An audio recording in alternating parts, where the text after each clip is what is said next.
సనాతన సంప్రదాయంలో గరుడ పురాణానికి ఓ ప్రత్యేకత ఉంది.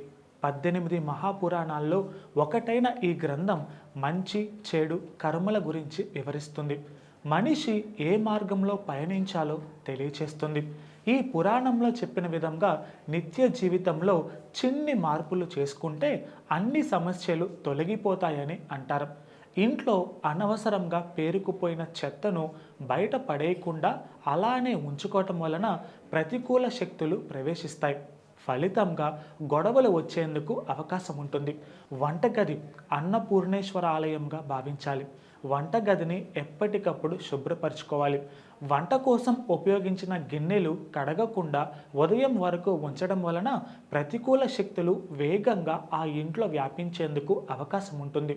ఈ అలవాటును మార్చుకొని రాత్రి సమయంలోనే గిన్నెలను శుభ్రపరచుకోవాలి. శుభ్రత లేకుంటే ఇంట్లోకి లక్ష్మీదేవి ప్రవేశించదు. ప్రతిరోజు ఇంటిని శుభ్రపరచుకుంటే ఆ ఇంట్లో సంతోషం వెల్లివిరుస్తుందని, లక్ష్మీ నివాసంగా మారుతుందని పండితులు చెబుతున్నారు. గరుడ పురాణంలో చెప్పిన విధంగా ఇంటిని ప్రతిరోజు తప్పనిసరిగా శుభ్రపరచుకోవాలి.